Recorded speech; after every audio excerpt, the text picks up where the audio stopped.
আল্লাহ বলেন যিনি তোমাদেরকে এবং তোমাদের পূর্ববর্তীদেরকে সৃষ্টি করেছেন, শুধু তোমাদেরকে নয়, যিনি তোমাদের পূর্ববর্তীদেরকেও সৃষ্টি করেছেন কেন? লাআল্লাকুম তাত্তাকুন,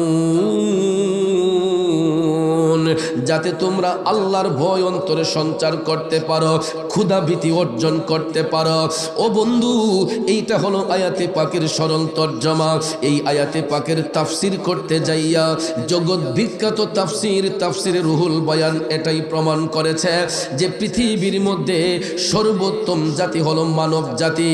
এই জন্য সৃষ্টির শুরু থেকে এই পর্যন্ত আমার আল্লাহ যা কিছু সৃষ্টি করেছেন, সকল সৃষ্টির শ্রেষ্ঠ জীব হলো আশরাফুল মাখলুকাত, মানুষ জাত। কথা বলেন ঠিক কিনা? বনি আদম বলেন, বনি ইসরাইলের যুগে বলেন, যত যুগে আমার আল্লাহ যত মানুষ পয়দা করেছেন, সৃষ্টি করেছেন, সমগ্র সৃষ্টিকে আল্লাহ তার ইবাদতের জন্য করেছেন। বন্ধুরা আমার, বাবাজিরা, শুধু মানুষ নয়, সমগ্র সৃষ্টি আমার মওলার মুখাপেক্ষী। ঠিক কিনা বলেন?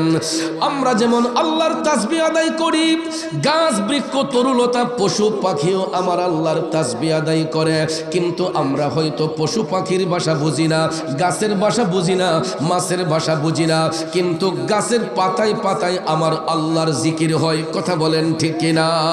বন্ধুরা আমার, বাবাজিরা, কিন্তু আমরা পৃথিবীর শ্রেষ্ঠ জাতি, মানুষ জাতি, আমাদেরকে আল্লাহ রাব্বুল আলামিন সৃষ্টি করার একটা মাত্র কারণ হলো ইল্লা লিয়াবুদুন, যাতে আমরা আল্লাহর ইবাদত করি, আল্লাহর দাসত্ব করি। এত সুন্দর করে বলার পরেও আজকে দেখেন আমরা মানুষ জাতিরা বিবেকবান হওয়ার পরেও আল্লাহর ইবাদত থেকে আমরা দূরে সরে থাকি। যদি বলি কিভাবে, আমি চ্যালেঞ্জ করে এখন বলতে পারবো, এখানে যারা উপস্থিত হয়েছেন, আমার বিশ্বাস, আমার মন বলছে অর্ধেকেরও বেশি মানুষ এখানে এশারের নামাজ কাজা করে বসছে। রাগ করেছেন? কষ্ট নিয়েছেন? আমার বিশ্বাস, আমার মন সাক্ষী দিচ্ছে, এখানে যারা বসছেন অর্ধেকেরও বেশি মানুষের মাগরিবের নামাজটা কাজা হয়েছে। আমার অন্তর সাক্ষী দিচ্ছে, এখানে যারা বসছেন অর্ধেকেরও বেশি মানুষের আসরের নামাজ কাজা হয়েছে, জোহরের নামাজ কাজা হয়েছে। ফজরের কথা বললে তো লজ্জাই লাগে। বন্ধুরা আমার, বাবাজিরা, আল্লাহ রাব্বুল আলামিন আদেশ করেছেন আকিমুস সালাত, তোমরা সালাত কায়েম করো। কিন্তু বলেন দয়াল নবী আয়েশা আমাদেরকে সালাত কিভাবে পড়তে হয় ওই শিক্ষা দিয়েছেন। কিন্তু বলেন কয়দিন কয়বার আমরা আল্লাহকে সিজদা করি, এই নাক কপালটা কয়বার আমরা জমিনের মধ্যে লাগাই। আল্লাহ রাব্বুল আলামিন বলেছেন ইয়া আইয়ুহান নাসু উবুদু রাব্বাকুম, হে মানব জাতিরা তোমরা তোমাদের রবের ইবাদত করো। নির্দেশ কার? এখানে কোনো ধর্মের কথা বলা হয় নাই, গোত্রের কথা বলা হয় নাই। আল্লাহ রাব্বুল আলামিন সমগ্র মানব জাতিকে উদ্দেশ্য করে আয়াতে পাক অবতীর্ণ করেছেন। ঠিক কিনা বলেন? কিন্তু ভাইয়ের আমার, পরবর্তীতে ধর্মের যখন বিভক্তি হয়েছে, কেউ হিন্দু, কেউ বৌদ্ধ, কেউ খ্রিস্টান, কেউ ইহুদি, কেউ নাসারা, আবার আমরা মুসলমান। ঠিক কিনা বলেন? যত ধর্মাবলম্বী লোক আছে, সব ধর্মের লোকেরা আল্লাহ এক স্বীকার করে, পরকাল স্বীকার করে। কিন্তু আল্লাহর সৃষ্টি হওয়া সত্ত্বেও নাস্তিক যারা, এরা আল্লাহ পর্যন্ত বিশ্বাস করে না। এই জন্য ভাইয়ের আমার, বন্ধুরা আমার, নাস্তিক বলেন, বিধর্মী বলেন, হিন্দু বৌদ্ধ খ্রিস্টান বলেন, এরা সবাই কার সৃষ্টি? জোরে কোন কার সৃষ্টি?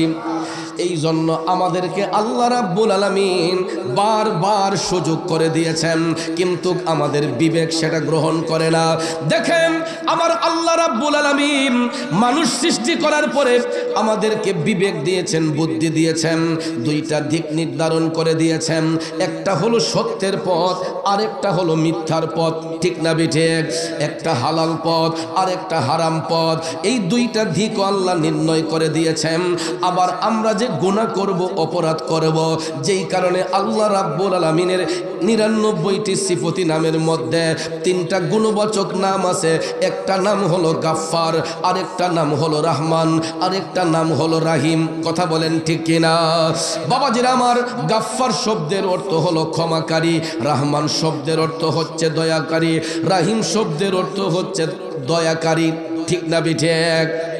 খুব মনোযোগ দিয়ে কথাগুলো শুনবেন। এখানে এমন কোন ব্যক্তি আছে যিনি বলতে পারবে যে আমি গুনাহ করি নাই? আছে বলতে পারবে বলতে? এমন কোন ব্যক্তি নাই, পারসন নাই যিনি বলতে পারবে আমি গুনাহ করি নাই। কারণ আমাদের পরিচয় আমরা আদম সন্তান। আমরা চোখের দ্বারা, হাতের দ্বারা, পায়ের দ্বারা, ব্যবহারের দ্বারা, আচরণের দ্বারা আমরা গুনাহ করতেই পারি। এই জন্য আল্লাহ রাব্বুল আলামিন আমাকে আপনাকে ক্ষমা করার জন্য একটা নাম রেখেছেন গাফফার। সুবহানাল্লাহ কম। এই জন্য দেখবেন বুজুর্গ ব্যক্তিরা সব সময় তারা চোখের পানি ছেড়ে নির্জনে বৈশা জিকির করে, গফুরুর রহিম নাম তোমার আল্লাহু আল্লাহু আল্লাহ, গফুরুর রহিম নাম তোমার আল্লাহ আল্লাহু। এ বন্ধুরা আমার, বাবাজিরা, এই গাফফার শব্দের অর্থ হলো ক্ষমাকারী। বান্দা গুনাহ মাফের জন্য আল্লাহর কাছে জিকিরের সহিত কয় গাফুরুর রহিম নাম তোমার আল্লাহু আল্লাহ।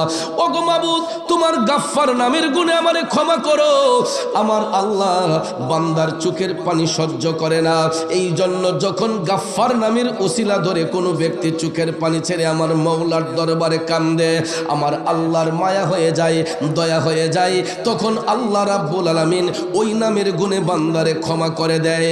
শুধু তাই নয়, আমার আল্লাহর নাম হচ্ছে রহমান, আমার আল্লাহর নাম হচ্ছে রাহিম। এই দুইটা নামের একটা অর্থ, দুইটা নামের একটা অর্থ আর রহমান আর রহিম। সূরা ফাতিহাতে এই দুইটা নাম মুবারক এসেছে, কথা কোন ঠিক কিনা? আল্লাহ পাকের একটা নাম হলো রহমান, একটা নাম হলো রাহিম। এই রহমান নাম দিয়ে আমার আল্লাহ সমগ্র সৃষ্টি জগৎকে দয়া করে। সুবহানাল্লাহ কোন। এই রহমান নাম দিয়ে সমগ্র সৃষ্টি জগৎকে আমার আল্লাহ দয়া করে। যেমন এক্সাম্পল, আল্লাহর পক্ষ থেকে যখন বৃষ্টি বর্ষণ হয়, এই বৃষ্টিটা কি শুধু মুসলমানের ঘরে পড়ে না হিন্দু বাড়িতে পড়ে? মুসলমানের জমিনে পড়ে না হিন্দুর জমিনে পড়ে? খ্রিস্টানের জমিনে পড়ে না? নাস্তিকের জমিনে পড়ে না? সবার জমিনের মধ্যে এই বৃষ্টির ফোঁটা বর্ষণ হয়। বৃষ্টি দেন কে? বৃষ্টি উঠিয়ে নেন কে? তাইলে দেখেন আমার আল্লাহ কেমন মহান। আমার আল্লাহর নাম মুবারক রহমান, আমার আল্লাহর নাম হলো রাহিম। এই রহমান নামের শব্দের অর্থ দয়ালু, রাহিম শব্দের অর্থ দয়ালু। বাবাজিরা আমার, বন্ধুরা আমার, রহমান নামের পরিচয় দিয়ে আমার আল্লাহ গোটা সৃষ্টি জগৎকে দয়া করে। এখানে হিন্দু নাই, বৌদ্ধ নাই, খ্রিস্টান নাই, ইহুদি নাই, মুসলমান নাই। মোট কথা সমগ্র জাতি যাদেরকে আল্লাহ সৃষ্টি করেছেন, গোটা সৃষ্টি জগৎকে আমার আল্লাহ রহমান নাম দিয়া দয়া করে। আর রাহিম নামের পরিচয়টা তখন হয় যখন বান্দা থেকে যারা আল্লাহর বন্ধু হয়, যারা দিনদার, যারা মুত্তাকি, যারা ইমানদার, যারা পরহেজগার, ওই সমস্ত ব্যক্তিগুলা মুমিন বলে গণ্য হয়, ইমানদার বলে গণ্য হয়। আর ইমানদার ব্যক্তিরা দুনিয়া ছেড়ে যখন, দুনিয়ার মায়া ছেড়ে যখন তারা কবরে চলে যায়, তখন আমার আল্লাহ তাদেরকে রাহিম নাম দিয়া দয়া করে। আর রাহিম নাম দিয়া শুধু আল্লাহ মুমিন ব্যক্তিদেরকে দয়া করে। দুইটা নামের অর্থ একটাই। রহমান শব্দের অর্থ দয়ালু, রাহিম শব্দের অর্থ দয়ালু। আল্লাহর রহমান নাম দিয়ে গোটা সৃষ্টি জগৎকে আমার আল্লাহ দয়া করে, আর রাহিম নাম দিয়া আল্লাহ পাক শুধু মুমিনদেরকে দয়া করে। সুবহানাল্লাহ বলেন। তাইলে বাজান আমার, বন্ধুরা আমার, আমরা কি শুধু আল্লাহর বান্দা হব নাকি আল্লাহর বন্ধুও হতে চাই?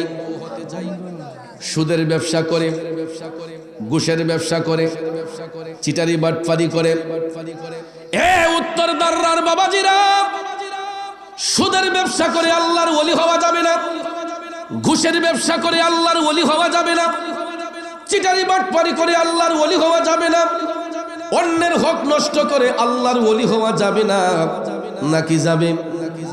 আমাদের দেশের মধ্যে দেখবেন কিছু কিছু রেডিমেড মুসল্লি আছে, যাদের মুখের কথা শুনলে, যাদের আচরণ দেখলে মনে হয় আল্লাহ মনে হয় আসমান থেকে ফেরেশতারা খালি পাঠাইছে। ঠিক কিনা?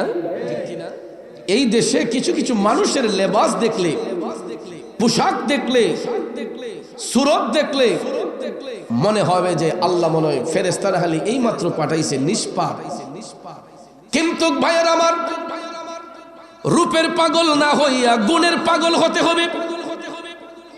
চামড়া সুন্দর দিয়ে কি হবে, বডি ফিটনেস দিয়ে কি হবে, যদি তার মধ্যে নেক আমল না থাকে, যদি তার মধ্যে ঈমান না থাকে, ওই ব্যক্তির বডি ফিটনেস দিয়ে কি হবে, রূপ দিয়া কি হবে।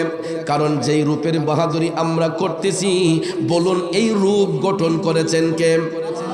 জোরে বলেন করেছেন কে? আল্লাহ কেমন কারিগর, এক একটা মানুষরে এক একটা রূপ দিয়ে আমার আল্লাহ সৃষ্টি করেছেন। ভাইবা দেখেন, কালো হোক, শ্যামবর্ণ হোক, ফর্সা হোক, উজ্জ্বল বর্ণ হোক, কারো রূপের সঙ্গে কারো রূপের কোনো মিল নাই।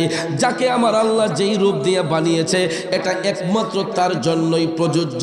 অন্য কোনো পার্সনকে আমার আল্লাহ এই রূপ দিয়ে বানাই নাই। কথা বলেন ঠিক কিনা? এই জন্য বন্ধুরা আমার, বাবাজিরা রে, কখনো রূপের বড়াই করতে নাই, অহংকার করতে নাই, রিয়া করতে নাই। এই জন্য বাবাজিরা আমার, চিটারি বাটপারি করে আল্লাহর ওলি হওয়া যাবে না। রূপ দিয়া কি হবে, যদি তার গুণটা সুন্দর না হয়।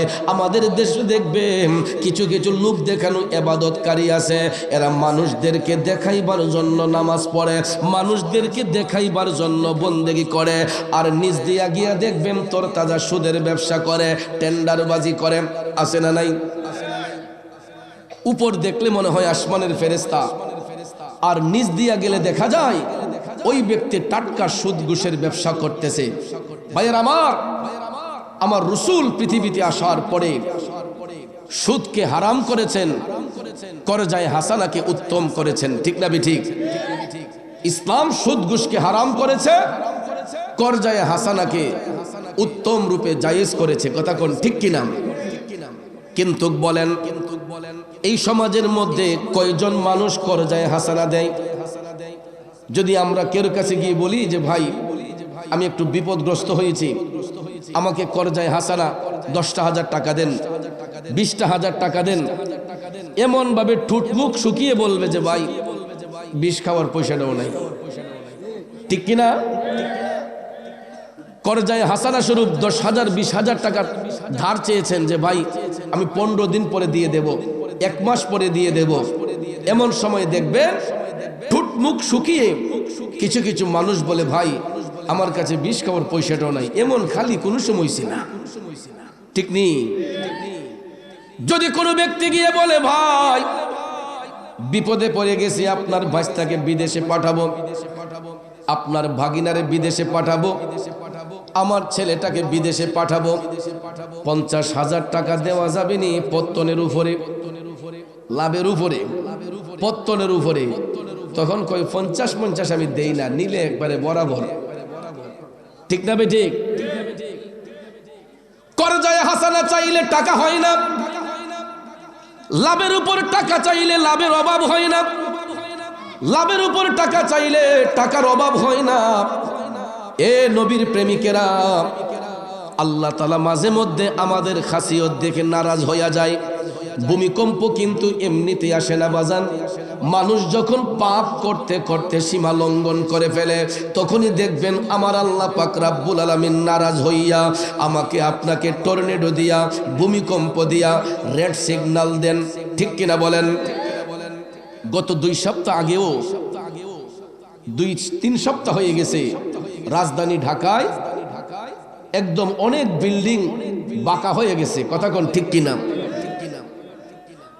আবহাওয়াবিদগণ গবেষণা করে দেখেছে বিজ্ঞানীরা, যেটা নরসিংদী থেকে এটা উৎপত্তি হয়েছিল, উঠেছে নরসিংদী থেকে সিমটমটা, কিন্তু নাড়িয়েছে সারা দেশ। কথা কোন ঠিক কিনা? অথচ দেখেন আমরা সেই মালিককে চিনি না। আমি যদি একটা বিল্ডিং ভাঙতে যাই, দেয়াল ভাঙতে যাই, একটা হ্যামার দিয়ে কতগুলা বাড়ি দিতে হয়, এসকেভেটর দিয়ে কতগুলা ধাক্কা দিতে হয়। একটা বিল্ডিং নড়ানো কি সাধারণ কথা? এত ফাউন্ডেশন মজবুত হওয়ার পরেও একটা বিল্ডিং যদি দুর্বল হয়, ভাঙতে গেলে দেখবেন এসকেভেটর লাগে। এসকেভেটর ছাড়া বড় বড় বিল্ডিং দাঁড়ানো সম্ভব হয় না। কিন্তু আমার আল্লাহ কেমন ক্ষমতাধর, তিনি কেমন মালিক, কয়েক সেকেন্ডের মধ্যে গোটা পৃথিবীটাকে তিনি তছনছ করে দিতে পারেন। ঠিক কিনা বলেন? এই ভূমিকম্প যখন আসছিল, এখন তো সোশ্যাল মিডিয়ার যুগ, ডেভেলপ যুগ, যুগ এখন ডেভেলপ। অনেকের বাসা বাড়িতে সিসি ক্যামেরা আছে, ঠিক কিনা বলেন? অনেকের বাসা বাড়িতে সিসি ক্যামেরা আছে। আমি সিসি ফুটেজ গুলা যখন ফেসবুকে আপলোড করা হয়েছে, আমি দেখলাম মা সন্তানকে ডাকতেছে, কিন্তু সন্তানকে নিয়ে বের হবার টাইম পাচ্ছে না। বাবা সন্তানকে ডাকতেছে, কিন্তু নিজের জান বাঁচানোর জন্য কিভাবে বের হবে এই টেনশনে ব্যস্ত, ঠিক কিনা বলেন?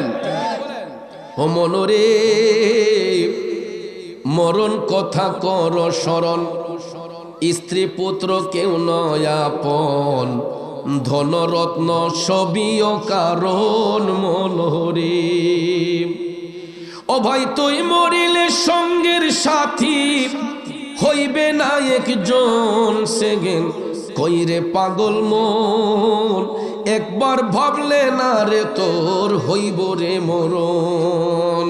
এ বন্ধু কার জন্য সুদ ঘুষ খাইয়া টাকা বানাইব, কার জন্য হারাম টাকা দিয়া পাহাড় সম্পদের পাহাড় গড়ব? আমি যদি এই মুহূর্তে মারা যাই, আমার সন্তান তো আমার কবরে যাবে না, আমার স্ত্রী আমার কবরে যাবে না, আমার কোনো মেয়ে আমার কবরে যাবে না, আমার কোনো বন্ধু বান্ধব আমার কবরে যাবে না। এ বন্ধু, যিনি আমাদের সঙ্গী কবরে হবেন তিনি হচ্ছেন শাহে মদিনা। কথা বলেন ঠিক কিনা? হারাম থেকে বাঁচার জন্য শিক্ষা দিয়েছেন, ওই নবী আমাদেরকে হারাম থেকে বাইচা থাকার শিক্ষা দান করেছেন। আমি যেই কথাটা বলতে চেয়েছিলাম বাজান, এই যে ভূমিকম্প আমার আল্লাহ দান করলেন, দেখলেন অনেকগুলা বিল্ডিং বাঁকা হয়ে গেছে, অনেকের ঘরের ফার্নিচার গুলা তছনছ হয়ে নড়ছে, অনেকের ঘরের শোকেসের মধ্যে যে কাচের জিনিসগুলা রেখেছিল, এই কাচের জিনিসগুলা অটোমেটিকলি পরে ভেঙে গেছে, ঠিক কিনা? পরিবারের একটা সদস্য যদি এতগুলা কাচের জিনিস ভাঙতো, অবশ্যই তার বাবা তারে পিঠাইতো, মা তাকে পিঠাইতো। কথা কোন ঠিক না বেঠিক? আমার আল্লাহর পক্ষ থেকে ভূমিকম্প এসেছে, অনেকগুলা জিনিস নষ্ট হয়ে গেছে, অনেক বিল্ডিং বাঁকা হয়ে গেছে। আমার ভাইয়েরা, তাইলে চিন্তা করেন তিনি কেমন কারিগর, মুহূর্তের মধ্যে সবকিছু তছনছ করে দিতে পারেন। শুধু তাই নয়, এটা 7.1 মাত্রায় ছিল প্রথম ভূমিকম্পের যে বেগটা। এর পরবর্তীতে কিন্তু আবার বিকাল বেলা হয়েছিল, দুপুর বেলা একটা হয়েছিল, এটা অনেকে অনুধাবন করতে পারে নাই। গত 3 দিন আগে আবার 4.1 মাত্রায় হয়েছে। গত 3 দিন আগে 4.1 মাত্রায় ভূমিকম্প হয়েছে। তখন আমরা টের পাই নাই, আমরা ঘুমের ঘরে ছিলাম। ভোর 6টায় একমাত্র যারা ফজরের নামাজ পড়েছেন তারা একটু টের পেয়েছে। রাজধানী ঢাকাতে, এটাও নরসিংদী থেকে উঠেছে। গভীর মনোযোগ আমার যুবক ভাইয়েরা, বাবাজিরা, 4.1 মাত্রার ভূমিকম্প, এটা ঘুমের ঘরে থাকা অবস্থায় আমার আল্লাহ পাঠাইছিলেন। আপনারা চিন্তা করেন, যদি এটা 10 মাত্রায় হইতো, তার উপরে হইতো, তাইলে বাজান ঘুমের ঘরে আমার আপনার মরণ হইয়া যাইতে পারত কিনা? ঘুমের ঘরে আল্লাহ চাইলে আমাদেরকে মেরে ফেলতে পারেন কি পারেন না? বন্ধুরে, তাইলে একটাবার বিবেকটাকে জিজ্ঞেস করেন, বারবার এই ভূমিকম্পের লক্ষণটা কি? বারবার এই ভূমিকম্প আসার কারণটা কি? আল্লাহর বান্দারা যখন পাপ করতে করতে যখন সীমা লঙ্ঘন করে ফেলে, পাপ করতে করতে যখন সীমা লঙ্ঘন করে ফেলে, তখন আল্লাহ রাব্বুল আলামিন এই ভূমিকম্প দিয়ে আমাদেরকে রেড সিগন্যাল দেন। যেমনিভাবে সমুদ্র বন্দরে, নদী বন্দরে আপনারা দেখবেন অনেক সময় রেড সিগন্যাল দেওয়া থাকে, থাকে না? সমুদ্র সৈকতে যারা ভ্রমণ করতে যায় তাদেরকে দেখবেন, যদি রিস্ক হয়, সমুদ্র কর্তৃপক্ষ যারা আছে এরা দেখবেন আগে থেকেই রেড সিগন্যাল দিয়ে রাখে, যে দর্শনার্থীদেরকে বলা হয়, টুরিস্টদেরকে বলা হয় আপনারা এই সিগন্যাল অতিক্রম করবেন না। পুলিশ বাহিনী, বিজিবি তারা আমাদেরকে নিরাপত্তার স্বার্থে অ্যালার্ট করে দেয়। কথা বলেন ঠিক না বেঠিক? আমার যুবক ভাইয়েরা, এই ভূমিকম্প এমনিতে আসে না, একটু গবেষণা করে দেখবেন, রিসার্চ করে দেখবেন, আল্লাহর বান্দারা যখন পাপ করতে করতে যখন সীমা লঙ্ঘন করে ফেলে, তখনই আমার আল্লাহর পক্ষ থেকে আযাবের কিছু দৃশ্য আসে, যাতে আমরা সতর্ক হয়ে যাই। এই বর্তমান সমাজের মধ্যে 80% মানুষ সুদের ব্যবসায় জড়িত। 80% মানুষ সুদের ব্যবসায় জড়িত। মাহফিল কর্তৃপক্ষ আমাকে একটু অনুরোধ করেছেন, হুজুর বর্তমান প্রেক্ষাপট নিয়ে কিছু কথা বলবেন, সুদ ঘুষের বিরুদ্ধে কিছু কথা বলবেন। ভাইয়েরা আমার, সুদ ঘুষের বিরুদ্ধে শুধু আমি বলি না, স্বয়ং আল্লাহ রাব্বুল আলামিন বলেছেন, স্বয়ং রাহমাতাল লিল আলামিন নবী হাদিস শরীফের মধ্যে বলেছেন, বন্ধুরে আমার মদিনার কামলিওয়ালা নবী হাদিস শরীফের মধ্যে সুদ ঘুষের পরিণতিটা কেমন হয়, এই আযাবের দৃশ্যটা আমার মদিনার কামলিওয়ালা নবী আপন চোখ মোবারকে দেখেছেন। এই বিশ্বাস আছে আপনাদের? আর না হলে আমরা কবর সম্পর্কে জানতাম না, হাসর সম্পর্কে জানতাম না, মিজান সম্পর্কে জানতাম না, ফুলসিরাত সম্পর্কে জানতাম না, যদি আল্লাহ রসুলকে না দেখাতেন। নবী দেখা এইগুলা পৃথিবীতে এসে রসুল বর্ণনা করে আমাদেরকে শিক্ষা দিয়েছেন, তোমরা এই কাজ করলে জান্নাত পাবা, এই কাজ করলে তোমরা জাহান্নাম পাবা। তাইলে বলুন, আমরা কি জান্নাতীদের অন্তর্ভুক্ত হব নাকি জাহান্নামীদের অন্তর্ভুক্ত হব? জান্নাতীদের অন্তর্ভুক্ত হইলে, জান্নাতীদের অন্তর্ভুক্ত হলে আল্লাহকে ভয় করতে হবে, আল্লাহর ইবাদত করতে হবে। কারণ যারা আল্লাহর ইবাদত করে আমার আল্লাহ রাব্বুল আলামিন ওই ব্যক্তিদেরকে জান্নাতবাসী বানায়। আমার রাসূল বলেছেন একজন সাধারণ ঈমানদার, রাসূল বলেছেন একজন সাধারণ ঈমানদার জান্নাতের মধ্যে যখন প্রবেশ করবে, জান্নাতের সর্বনিম্ন জায়গা যেটা, জান্নাতের সর্বনিম্ন জায়গা যেটা, এখানে যারা থাকবে সর্বনিম্ন জান্নাতীয় যারা হবে, এদের সেবার জন্য 70,000 ফেরেশতা আমার আল্লাহ নিয়োজিত করে দিবে। আমার রাসূল বলেছেন সর্বনিম্ন জান্নাত যেটা, এখানে যারা বসবাস করবে তাদের জন্য 70,000 ফেরেশতা তাদের সিকিউরিটি গার্ড হবে, তাদের সিকিউরিটির দায়িত্ব পালন করবে। আর 72 জন বেহেশতের হুর গেলমা ওই জান্নাতি পুরুষদের সেবার মধ্যে থাকবে। একদম সর্বনিম্ন জান্নাত যেটা, এটার মধ্যে যদি কোনো মুমিনকে পাঠানো হয় নেক আমলের কারণে, ঈমান এবং আমলের কারণে, রাসূল বলেন সর্বনিম্ন জান্নাতে যারা বসবাস করবে এদের এক একজনের জন্য 70,000 ফেরেশতা থাকবে, তাদের সিকিউরিটি গার্ড, তাদেরকে ব্যাকআপ দেওয়ার জন্য, নিরাপত্তা দেওয়ার জন্য। আর 72 জন বেহেশতের হুর থাকবে কন্টিনিউ তাদেরকে আরাম দেওয়ার জন্য। আল্লাহু আকবার, ইয়া রাসূলুল্লাহ, জিন্দাবাদ জিন্দাবাদ, ঘরে ঘরে জালো।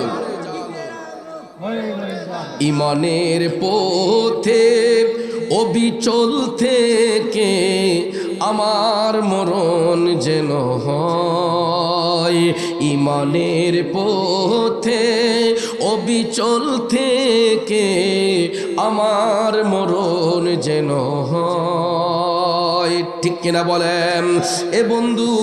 কারণ দুনিয়াটা তো আমার আপনার জন্য চিরস্থায়ী নয়। এই যে এত চিটারি বাটপারি আমরা করতেছি, এই যে সুদের ব্যবসা, ঘুষের ব্যবসা আমরা করতেছি, কয়দিন করবেন? 10 বছর, 20 বছর, 30 বছর, 40 বছর, 50 বছর, 60 বছর, 70 বছর, 80 বছর, সর্বোচ্চ 100 বছর, এর চাইতে বেশি না। কিন্তু কবরের জিন্দেগিটা তো একদিন আর 2 দিনের না, 100 বছর আর 50 বছরের না। বাজানো কবরের মধ্যে কত বছর পরে থাকতে হবে এর নির্দিষ্ট কোনো গ্যারান্টি পৃথিবীর কোনো মুফতি সাহেব, মুহাদ্দিস সাহেব দিতে পারবে? কথা কয় না, পারবে?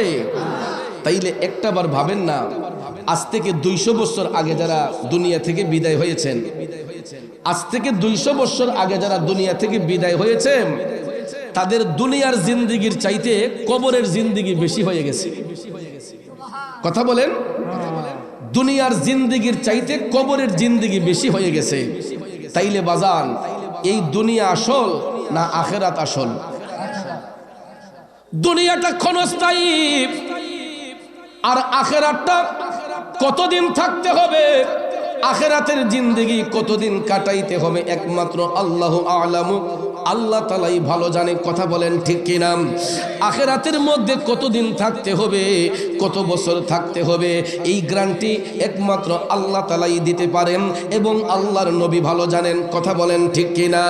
বন্ধু, তাইলে কি হবে? হারাম খাইয়া কি হবে? মানুষের মনে কষ্ট দিয়া, মানুষের দিলের মধ্যে আঘাত দিয়া যতই নামাজ পড়েন, বন্দেগি করেন, ওই ইবাদত দিয়ে আত্মার মধ্যে কোনোদিন শান্তি আসবে?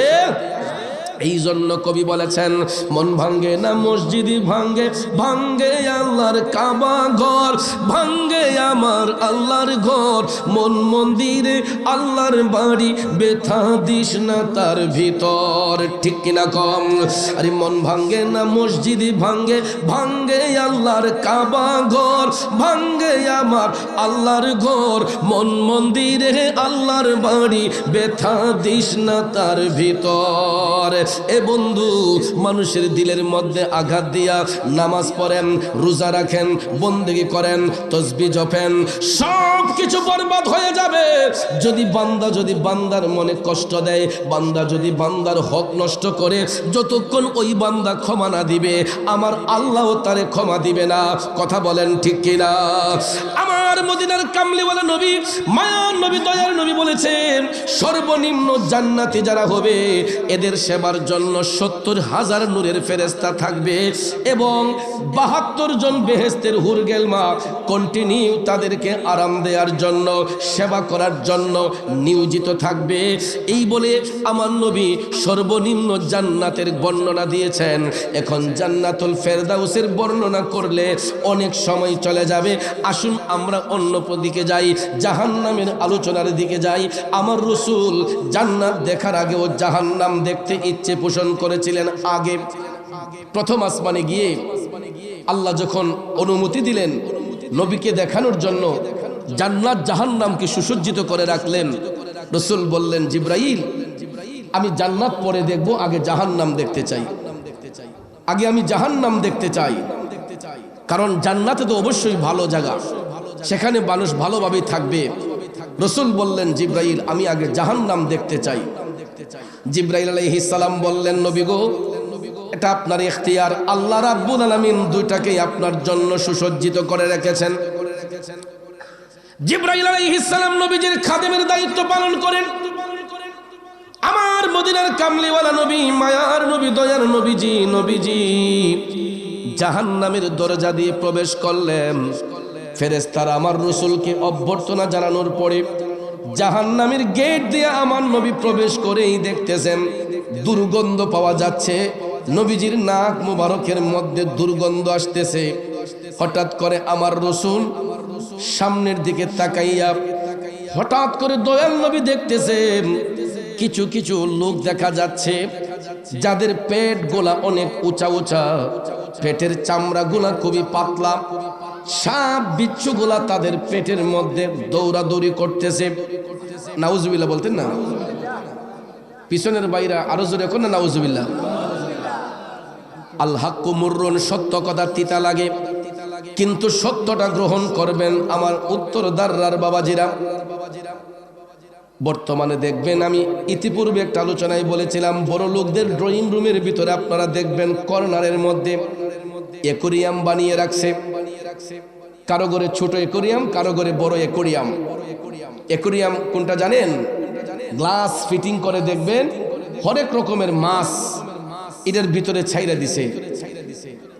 বৈদ্যুতিক চার্জের মাধ্যমে দেখবেন বিদ্যুতের সুইচ অন করলে একটা বাতি জ্বলে, পানিগুলা ঝিলমিল করে, কালারিং পেপার যখন দিয়ে দেয় সাইডে হরেক রঙের মাছ আপনারা দেখবেন এটার ভিতরে ছাড়ে। বাহির থেকেও দেখা যায়, ভিতর থেকেও দেখা যায়। কথা বলেন ঠিক কিনা? যুবক ভাইয়েরা আমার, মুরব্বী বাবাজিরা আমার, বিজ্ঞান আবিষ্কার করেছে অ্যাকোরিয়াম, কিন্তু বিজ্ঞানীকে যদি জিজ্ঞেস করা হয়, বিজ্ঞানী ভাই আপনি কোন জিনিসটা নিয়ে গবেষণা করে অ্যাকোরিয়ামের আবিষ্কার করেছেন, বিজ্ঞানী স্পষ্ট করে বলে দেবে, আমার নবীর বর্ণনা অনুসারে সুদখোর ঘুষখোরের পেটকে রিচার্জ করে সুদখোর ঘুষখোরের পেটকে রিচার্জ করে। নারে তাকবীর, নারে রিসালাত, নারে রিসালাত। আহলে সুন্নাত ওয়াল জামাত আমাদের সবার প্রিয় নবীনগর উপজেলা বিএনপির সাবেক সভাপতি, নবীনগর উপজেলা পরিষদের সাবেক সংগ্রামী চেয়ারম্যান, জননন্দিত ব্যক্তি, আমার অত্যন্ত মহব্বতের শ্রদ্ধাভাজন বড় ভাই আলহাজ ইঞ্জিনিয়ার শফিকুল ইসলাম সাহেব আমাদের মাহফিলে উপস্থিত হয়েছেন। মাহফিল কমিটির পক্ষ থেকে, আমি প্রধান আকর্ষণের পক্ষ থেকে ইঞ্জিনিয়ার শফিকুল ইসলাম ভাইকে মোবারকবাদ, ধন্যবাদ জানাচ্ছি। আমরা সবাই বলি মারহাবা, আরেকটু জোরে বলি মারহাবা।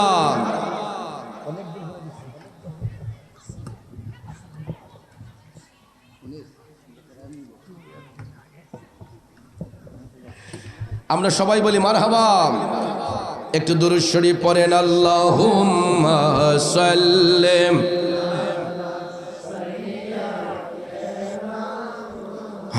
মুহাম্মাদ আল্লাহ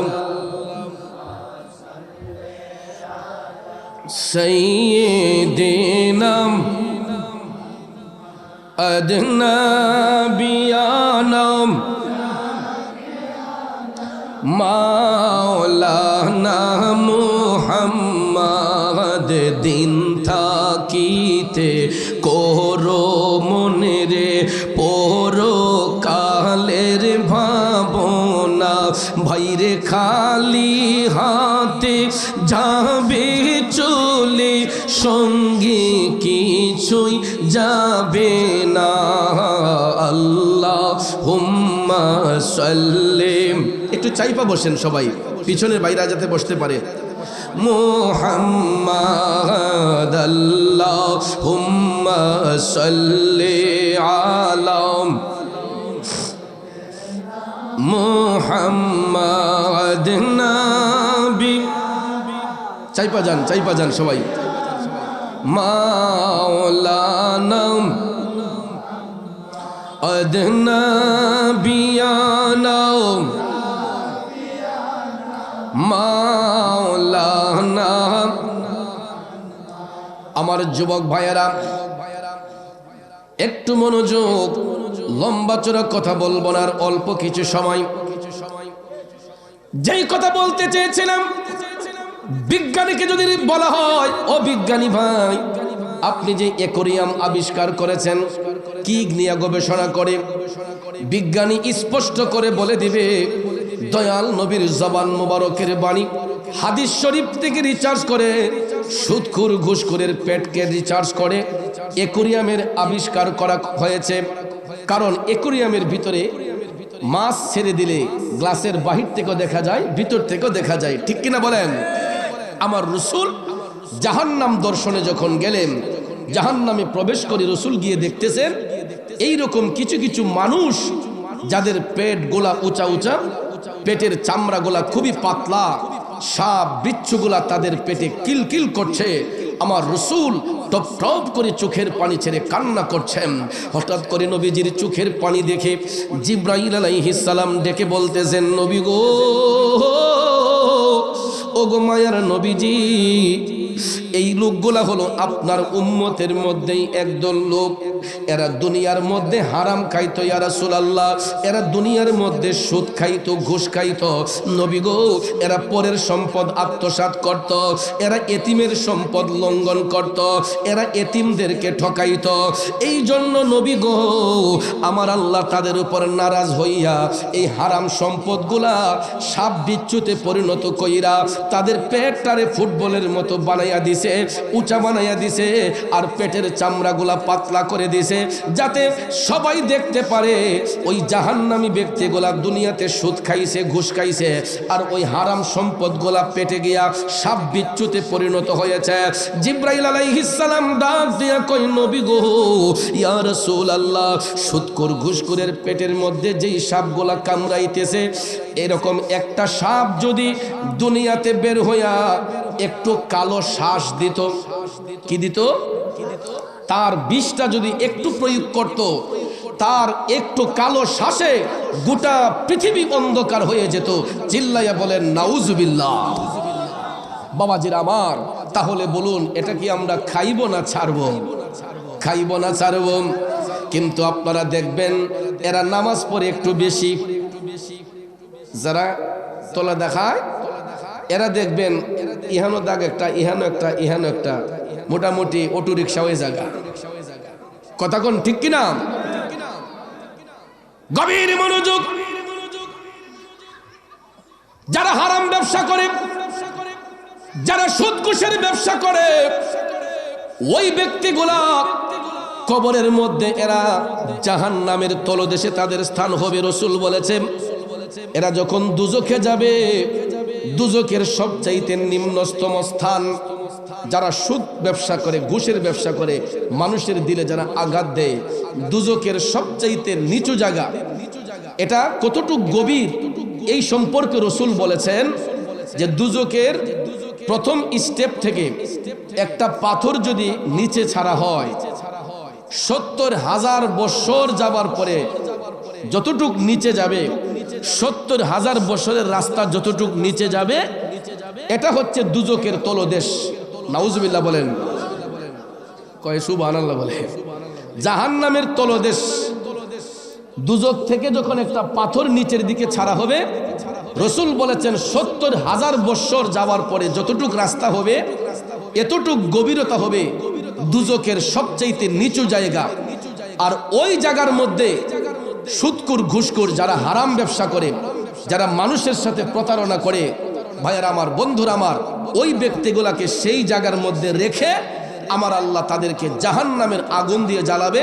তাদের পেটের মধ্যে সাপ বিচ্ছু কিলকিল করবে। চিল্লায়া বলেন নাউজুবিল্লাহ।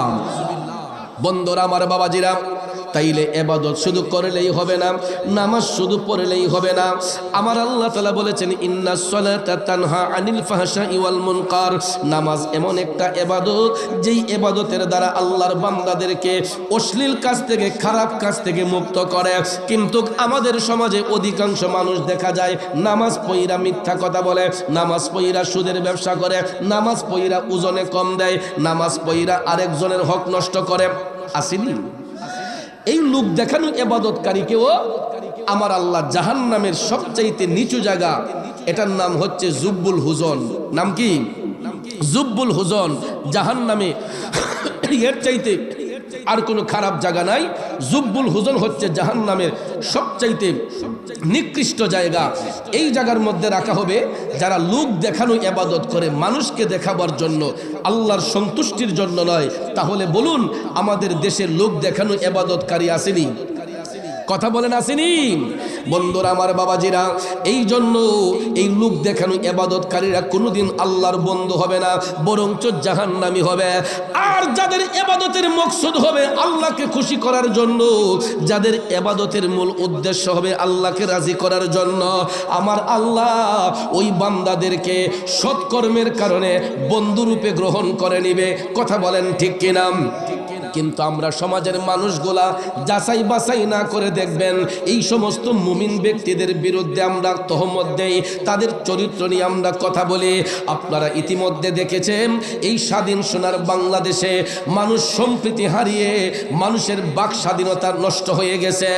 এই বর্তমান সময়ে আপনারা লক্ষ্য করেছেন 5ই আগস্টের পর থেকে এই পর্যন্ত বাংলাদেশের মধ্যে অনেক ওলি আল্লাহর মাজার শরীফ ভাঙচুর হয়েছে। ঠিক কিনা বলেন? প্রায় 250-র মতো মাজার শরীফ।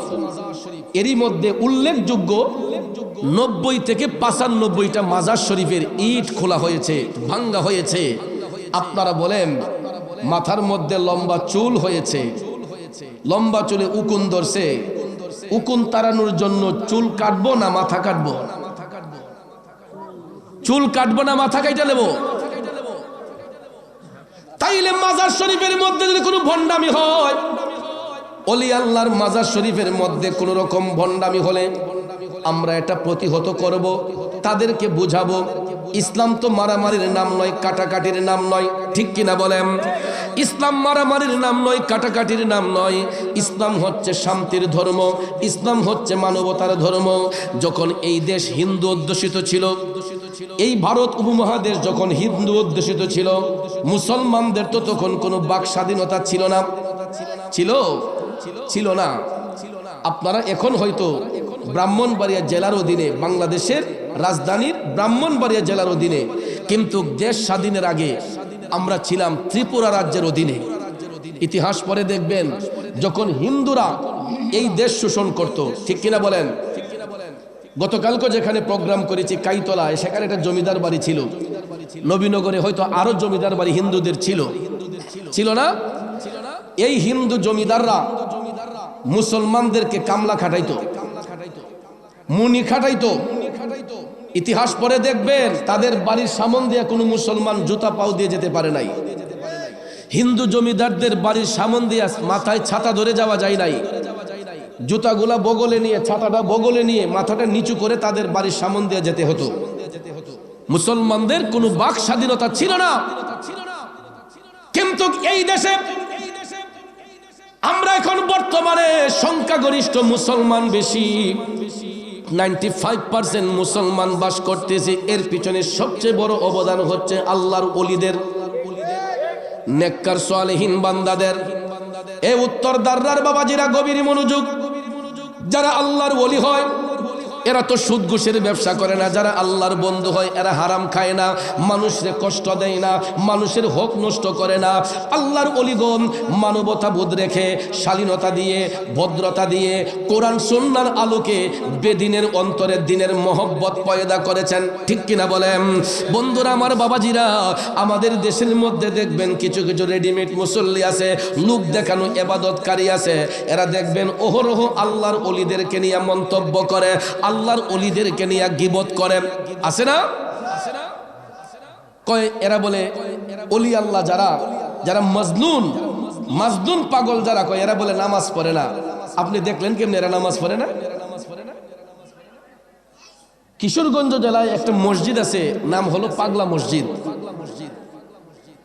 আমি নিজের চোখে দেখেছি, শুক্রবারে জুমার রাত্রিতে, বৃহস্পতিবার দিবাগত রাতে কেউ যদি ফজরের নামাজ গিয়া পড়তে পারে আর পয়রা যদি মসজিদ থেকে না বের হয়, তাইলে জুম্মাটা মসজিদের ভিতরে পড়তে পারে। আর আপনি সকাল 9টা 10টায় যাবেন, মসজিদের ভিতরে তো দূরের কথা, বারান্দায় জায়গা পাবেন না। পাগলা মসজিদে যারা জুম্মা পড়তে যায়, আপনারা গিয়ে দেখবেন, যদি সকাল 9টা 10টায় যান, তাইলে মসজিদের বারান্দা থেকেও অনেক দূরে আপনাকে দাঁড়িয়ে নামাজ পড়তে হবে। এখন এই মসজিদ দেখার জন্য বাংলাদেশের বিভিন্ন প্রান্ত থেকে হাজারে হাজারে মানুষ সেখানে গিয়ে ভিড় করে। বলুন, পাগলা কি কেউ বলছে তোমরা এসে দেখো? ওই এলাকার মানুষগুলা পাগলাকে তহমত দিয়েছিল, পাগলা নাকি নামাজ পড়ে না, পাগলা নাকি আল্লাহরে ডাকে না, আল্লাহরে সিজদা করে না। ভাইয়ের আমার, বন্ধুরা আমার, লোক দেখানো ইবাদতকারীকে আমার আল্লাহ পছন্দ করে না। এই জন্য দুনিয়া লোভী মানুষগুলা যখন ঘুমের ঘরে চলে যায়, আল্লাহর পাগল যারা হয়, মাজনুন যারা হয়, এরা তখন দেখবেন নির্জনে আমার মৌলারে নির্জন স্থানের মধ্যে যাইয়া আমার আল্লাহকে সিজদার মাধ্যমে মৌলার সাথে একটা প্রেমের কালেকশন ফিট কইরা রাখে। কথা কোন ঠিক কিনা? আমার নবীনগর উপজেলার বাবাজিরা, ওই কিশোরগঞ্জের পাগলার উপর অনেকে পাথর ছুঁড়ে মারত, অনেকে তাকে রক্তাক্ত করত, কিন্তু পাগলা বলতো, রাখ রে রাখ, তোরা আমারে চিনলি না, তোরা তো ভাবস আমি দুনিয়া লোভী পাগল। আমি দুনিয়ার পাগল না রে, আমি আমার মৌলার প্রেমের পাগল। পাগলা চোখের পানি ছেড়ে কামতো, দয়াল আল্লাহ রে, কি নাম জপলে পাবো তোমারে, দয়াল আল্লাহ রে, কি নাম জপলে পাবো তোমারে। দুনিয়ার মানুষরা নিন্দা করত, পাগলার সম্মান আল্লাহর দরবারে বৃদ্ধি হতো। আর এমন ভাবে বৃদ্ধি হয়েছে, আপনারা কিশোরগঞ্জের পাগলা মসজিদ দেখার জন্য কোটি কোটি মানুষের গিয়ে সেখানে ভিড় হয়। প্রতিনিয়ত হাজারে হাজার মানুষ যাচ্ছে। কোত্থেকে যাচ্ছে, কোন জায়গা থেকে আসছে, কাউকে কোনো দাওয়াত দিতে হয় না, অটোমেটিকলি যাইয়া সেখানে তারা নজরানা দিচ্ছে, হাদিয়া তুহফা দিচ্ছে। আর ওই হাদিয়াগুলা গনতে গেলেও কয়েকজন লোক লাগে, কোটি কোটি টাকা বস্তা দিয়ে টাকা গুনতে হয়। বস্তা দিয়ে টাকাই না গনতে হয়। পাগলা বলছিল যে আমি নামাজ পড়ি না, রাগ করার নামাজের জায়গা দিয়ে যাই। তখন পাগলা মসজিদ বানাইয়া দুনিয়া থেকে চলে গেছে। আল্লাহর ইবাদত করার জন্য দুনিয়া লুবিদেরকে মসজিদ বানায় কইছে তোরা মসজিদে আল্লাহকে ডাকবি আর সারা জীবন আমারে মনে রাখবি, মসজিদে গিয়ে তোরা ইবাদত করবি, সারা জীবন আমারে মনে রাখবি। ভাইয়ার আমার, এই জন্য লোকের মন্দ পুষ্পচন্দ আজকে যারা এই সমাজে ওলি আল্লাহর মাজার শরীফে হামলা করেছে, ভাঙচুর করেছে, এরা কোনো হিন্দু পাড়ার লোক নয়, খ্রিস্টান পাড়ার লোক নয়, বৌদ্ধ পাড়ার লোক নয়। খোঁজ নিয়ে দেখেন এরা দাড়িওয়ালা, টুপিওয়ালা, জুব্বাওয়ালা। আমার প্রশ্ন হলো তৌহিদি জনতার নাম দিয়া যারা মাজার শরীফ ভাঙচুর করে, আল্লাহর ওলিদের সামনে গুস্তাখি করে, এরা কোনোদিন ইমামদার হতে পারে না। ঠিক কিনা বলেন? এরা কোনোদিন মুমিন হতে পারে না। রাগ করছেন? কষ্ট পেয়েছেন? কারণ নেককার মুমিন ব্যক্তিরা কখনো কারো মনে আঘাত দিতে পারে না। ঠিক কিনা বলেন? ভাইয়ের আমার, বন্ধুরা আমার, ইদানিং দেখছি চেয়ারম্যান সাহেব বেহেশতের টিকিট বেচে লিতেছে।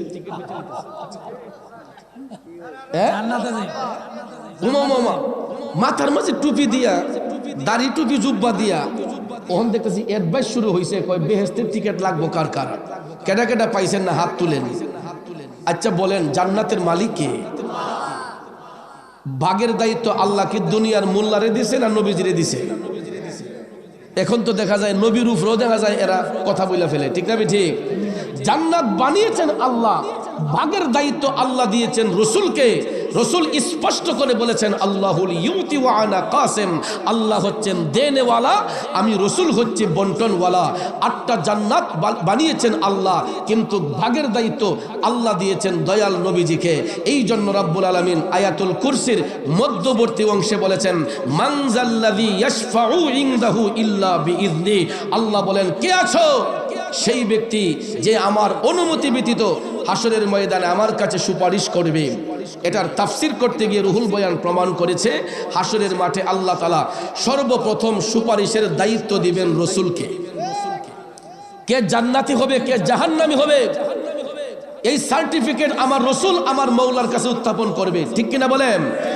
এই জন্য আমার ভাইয়েরা, জান্নাত বানিয়েছেন আল্লাহ, ভাগের দায়িত্ব আল্লাহ দিয়েছেন নবীজিকে। কিন্তু বর্তমানে দেখা যায় দাড়ি টুপি জুব্বা লাগাইয়া বেহেশতের টিকিট এই দেশের মোল্লারাও বিক্রি করে ফেলে। ঠিক কিনা কম? তার মানে বোঝা গেল এখানেও চিটারি বাটপারি আছে। ঠিক কিনা বলেন? এই জন্য কবি বলছেন কোরআন হাদিস খুইলা দেখো ভাই, আদম তো সামান্য নয়। ঠিক না ঠিক? বন্ধুরা আমার, বাবাজিরা, আল্লাহ রাব্বুল আলামিন যদি তাদেরকে হেদায়েত না করে কেউ করতে পারবে না। আল্লাহ যেন তাদেরকে হেদায়েত দান করে। আমি যেই কথাটা বলতে চেয়েছিলাম, ওই কিশোরগঞ্জের পাগলা, সে হয়তো দুনিয়া নবী মানুষদের সামনে দেখায় ইবাদত করে নাই, কিন্তু নির্জনে যাইয়া আমার আল্লাহকে সিজদা করেছে। আল্লাহর ইবাদত করার কারণে হয়তোবা আল্লাহ তাকে বন্ধুরূপে গ্রহণ করেছে। যার জ্বলন্ত কারামত হচ্ছে এই পাগলা মসজিদ, যেখানে কোটি কোটি টাকা। এটার সভাপতি মাননীয় ডিসি মহোদয়। যদি ডিসি মহোদয় সভাপতি না হইতো, তাইলে আমার মনে হয় এই টাকার বাগ লইয়া মার্ডার মনের প্রতি মাসে 1-2 গলে গেলে। কারণ মানুষের মধ্যে এখন যেই লোভ, টাকার লোভ হইলে তো মানুষকে খুন করতেও দ্বিধা করে না। ঠিক কিনা বলেন? ভাইয়ার আমার, বন্ধুরা আমার, আরেকটু দুরূদ শরীফ পড়তে হবে, জায়গা হচ্ছে না। আল্লাহুম্মা সাল্লি আলা, মেহেরবানি করে একটু আগায় যান, ডাইনে বামে একটু আগায় যান, পিছনের ভাই অনেক আসতেছে, তারা বসতে হবে। আল্লাহুম্মা সাল্লি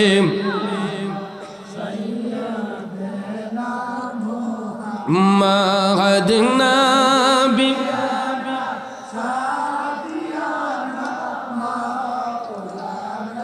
মুহাম্মদ নবী শাফি মাওলানা আল্লাহ তুমি দয়া করো, নসিব করো মদিনা। আল্লাহ তুমি দয়া করো, নসিব করো মদিনা। দয়াল নবী না দেখাইয়া কবর দে